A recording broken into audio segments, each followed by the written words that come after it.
Welcome in Belgium. Welcome in Aarschot. We're going to play tonight in Vaarwinkel.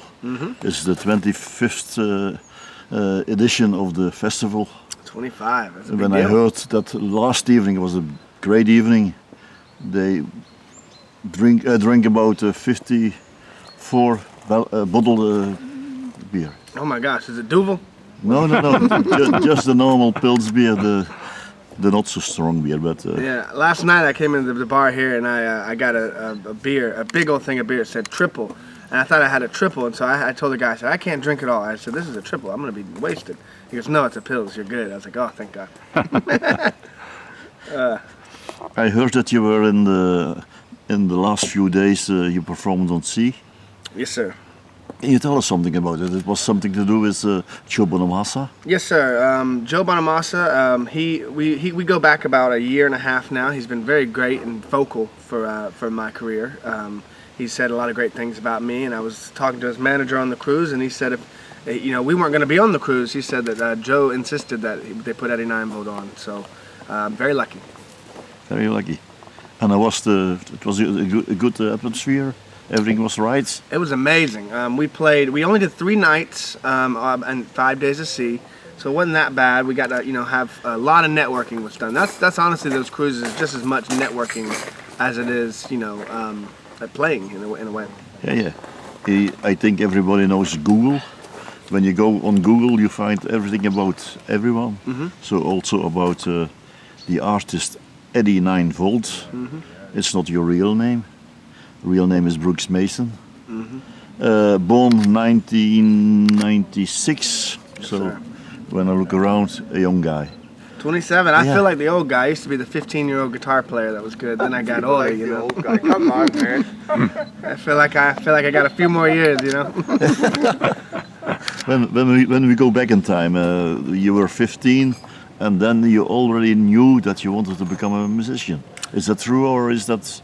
Well, I knew it was either that or I was going to work in the construction field in America. You know, in America you either go to college and you make hopefully make a lot of money. And I failed 8th grade math. I was terrible at academics, and all I thought about all day was just playing music. And 13 was my first show I ever did, and I made around $600 in tips. And I said that's a good way to make some money. So ever since then I've been touring. But it were not only the tips that have influenced you. Do you think that you were destined to become a musician, or? You know, I don't know if it was my destiny, but I do know that there was a lot of doors that opened that I was very lucky that opened. You know, just that kept me doing music. You know, that didn't make me go get a real job or whatever. In 2013, you already was in the IBC. Why did they ask you, a young guy still in school and?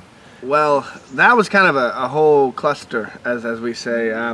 Basically, I was 14 or 15, and I was going to do the youth division. You were at high school. Yeah, I was in high school, and our drummer at the time was 21. So we weren't able to do the youth group because our drummer was 21. So we had to go up against the adults. Yeah. And so we only lasted 1 round. I think we got kind of.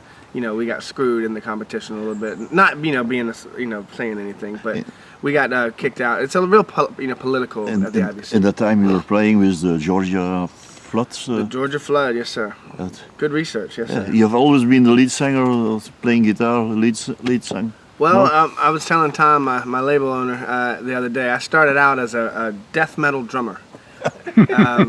And I was huge into metal music, and so I started out in drums, and then I learned about Jimi Hendrix Fire and learned how to play like Mitch Mitchell and stuff like that. And so I really was a drummer at first. When it comes to record making and songwriting, I'm always thinking drums first. Guitar was no big issue to play that, no. Well, I was a drummer, and then all of a sudden my buddy said, we have a gig on that Friday of that week, and I was like, he was a drummer. I said, well, what am I going to play? He goes, well, we need a guitar player and a vocalist. So I learned, I think, 13 songs, and I think 11 of them were CCR songs. Then we go to 2019, I think a very important year, because then you started solo with the name Eddie Ninevold. Yes, sir. You got the name, or you found out the name, or? Man, What's behind it? Why the 89V? Because of the the story power? it gets a little cloudier every year. I kind of forget, but bottom line is, we were talking about what was going to be the name, and Yeah.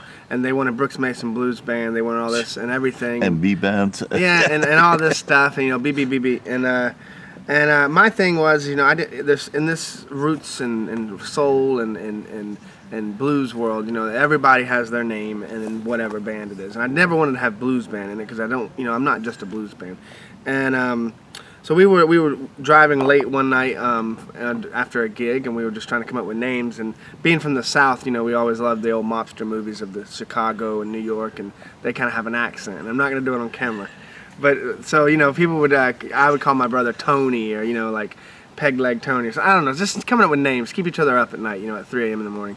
And so somebody called me Eddie. And I think I had too much coffee or something. I was getting a little angry, and they're like, "Man, you like." There are many Eddies in the blues world. I know, Hey. I know, and I would think I was just getting, and they said, "Oh, you're supercharged, man." He goes, "You're like a 9-volt battery fizzing out, So that's where, and then we were like Eddie 9-volt, So I think that's kind of where we came up with it. No higher voltage. No, 9 was enough. Well, people at the shows now are saying you're 12-volt, and I'm like, I'll let them call me whatever. You they can will. go to 24. So I tell you keep what, on working. I mean, I guess you can go as high as sky's the limit, right? Then when I look back, there is Thomas Roof. Mm-hmm. You're what we call you're picked up by Thomas to do something in Europe. Mm-hmm. He's been such a big help for us. Yeah. Man. Do you think that Europe is even or more important or as important as the States? I definitely. Of why did you want to also to come to Europe? Well, it's been my dream since I was a young kid to play overseas. Everybody that was anything came over here and played, and if you're from America, and it's always been a dream of mine because I've seen all these my favorite artists, Rory Gallagher, Ken Heat, Sean Costello, everybody playing Europe. That's such a big honor, and with this type of music, it's such a big scene over here, and in a lot of ways bigger than America. Yeah. A lot of times America, they all they care about is the country music or the rap and pop music, and a lot of the soul and really good music kind of gets pushed in the funnel, and it's tough in that circuit over there. What about the people? Are they also different when they go to a concert or to a festival or to a show? Well, it's everyone's kind of different, but nowadays, in America, everything is so. You go to a festival and it costs $100 to park there, and then it costs $15 for one beer, and then $200 for a ticket. And it's just like at the end of it, you get kind of bored or drunk at 6 o'clock. You're like, well, let's just go home. You said that you're not a blues band. How would you describe your music style or your genre of music that you're playing? Yeah, we started out as a blues band because we were just still trying to find our ground, our legs, as and I would say we're just an American sound, kind of like think about the band back in the day, or Electric Flag, they call themselves American, I don't know, road music or whatever, but no, we just like to play. We're working on a new record right now, and we have a reggae song on it, and we're just trying to figure out whatever we can do, and if it feels good, we're gonna play that, So if we had to pin it down to anything, it'd probably be retro soul, but just anything with American background, anything from Ray Charles to Nina Simone, Yeah, this year there was in the beginning of the year your second release with Thomas Roof, the Roof Records. Mm-hmm. It got the name Capricorn. Yes, sir. Named after one of the big, yeah. the legendary studios in Macon, Georgia. Mm-hmm. It was because of that, or and I was this close to wearing my Capricorn shirt. I should have wore it. And I live in Atlanta, Georgia, and in the South, you have these. I call it the triangle of soul, if you will. You have Macon, Georgia, and then you have Memphis, which is Stax and High Stax Studios, and then you have Fame and Muscle Shoals down in Alabama, excuse me. And it really just came down to logistics. We could have gone to any of these studios in Muscle Shoals or Stax. Well, Stax isn't a studio anymore, but or Royal Studios. And but honestly, I went into a radio interview, and I went into the Capricorn Studios, and it was absolutely like, you just opened the door to 1969. Everything was still there, Can you name us some other people there? Johnny Jenkins, who the Allman Brothers, they cut their famous album "Brothers and Sisters," which is Sisters, that's a great one. Ramblin' Man. Jessica.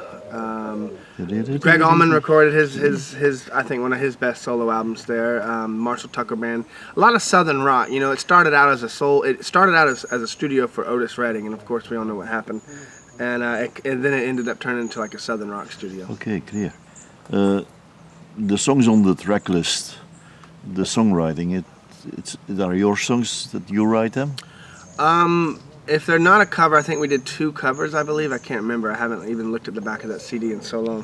I know one of them was a cover, which was a Syl Johnson cover that Bonnie Raitt made famous. But most of them are original music. We really wanted to step a little bit further in the songwriting process than we did with Little Black Flies, our first album, which was just kind of honestly get in the studio and play some blues, But this one we focused with our songwriting a lot more. Yeah.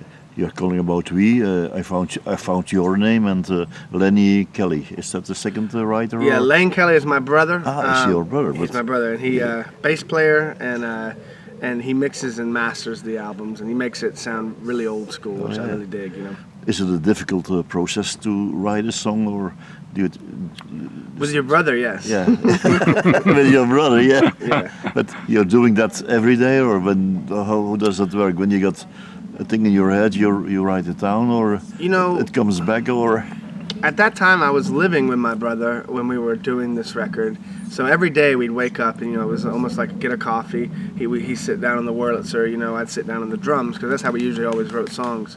We'd start with, I was on the drums, and then he would be on the Wurlitzer. I'd usually come up with a melody, and then we record that, and then we go in and record guitar and bass over it. Yeah, Capricorn was your third album? Third technically, but second, major release. Yeah. How different was the album when you compare it with the others? This one was, I wanted to write better songs. That was really it. I wanted to go, and this time, I wanted to include the whole band. I wanted to bring 11 musicians out, and we brought them down to Macon, Georgia, and I told them in advance. I said, look, we can't really pay you. This is going to be a little expensive, and but everybody was so nice, and so I got them pizza, beer, and everything, and they were so happy, Okay. You're talking about your brother Lane, but is he playing with you also when you're on tour? Oh yeah, he's somewhere in one of these rooms. I don't know where he is. But, the bass player, we know him. You're the leader, frontman, and the other people's on stage tonight. Who are the other ones? We have David Green on drums. He is the newest addition to the band. He is a phenomenal drummer. It's funny because he's been out to all these European locations already from being in another band that toured out here. Matter of fact, he's played this festival that we're playing today, and he knows the owner and all that. And so we're really looking forward to that.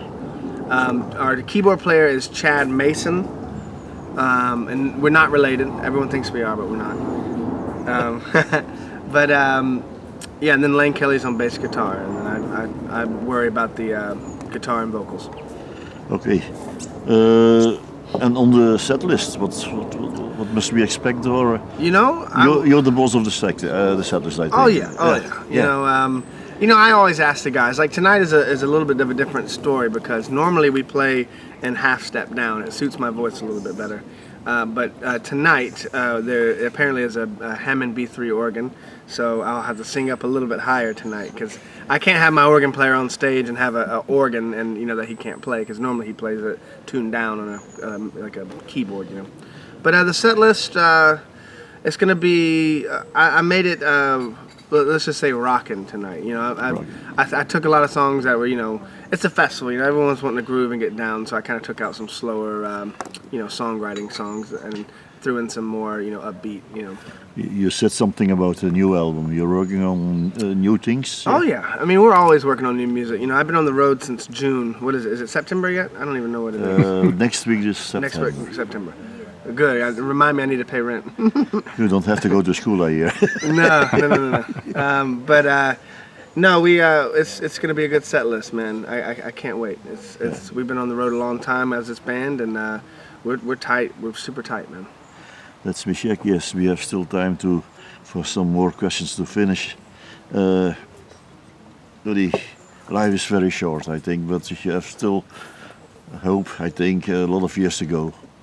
There must be still open items on your famous what they call the bucket list, or you want to do list.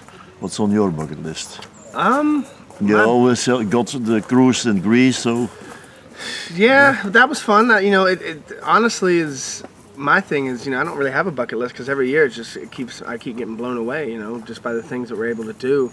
I'm already living my bucket list, being able to play, and I'm sitting here in Belgium. I never would have thought that 3 years ago, Yeah. So if I had to play anything though, I would like to play Red Rocks in America. That's a cool place. It's an open, Yeah, out in the mountains and stuff. But there's so I've much. seen pictures of that, yeah. Yeah, but no, my bucket list is just to be able to keep doing this as long as I can, and just continue writing, good music, at least is what I think is. You didn't make up plans on a long term. I'm sorry? You didn't make plans on a long term that you said I want to be in 5 years or 10 years. In the industry, it's all about how many tickets you sell and stuff, and you can get wrapped in that, and you can get real depressed when you don't sell as many as you want, But my thing is, I'm just focusing on the music, and because the music part is going to be timeless, So I'm just trying to make music that people want to listen to 40 years down the road, Do you have also free time to do something that What is it's free not time? as connected with music? Maybe you can go fishing or. Yeah, no, man. Free, is what I do in my free time. I'm honestly, I'm on the road so much. When I come back home, I usually take a day off and drink a good bit of wine and cook with the wife, and then I go right back to back to work and making music. That's what I like to do in my free time, and I just like to get back to the studio and start working on tracks.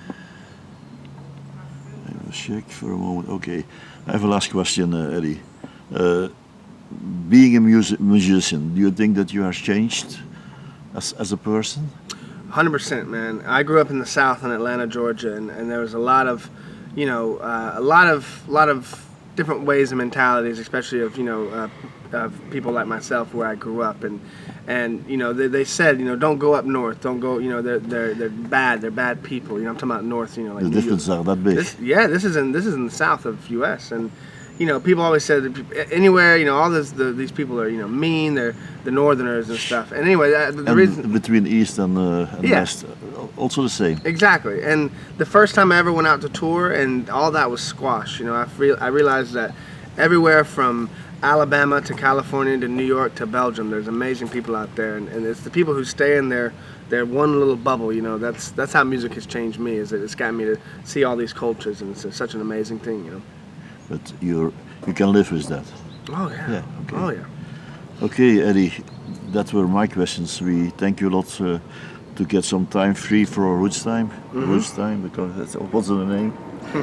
Enjoy your stay in Europe, and I hope that we have a good show tonight. But I'm sure it's going to be fun. It's going to be a blast. We hadn't played in about 3 days, so I'm excited, man. Thank you. Thank Eddie. you. Thank you for your time. Thank you, guys.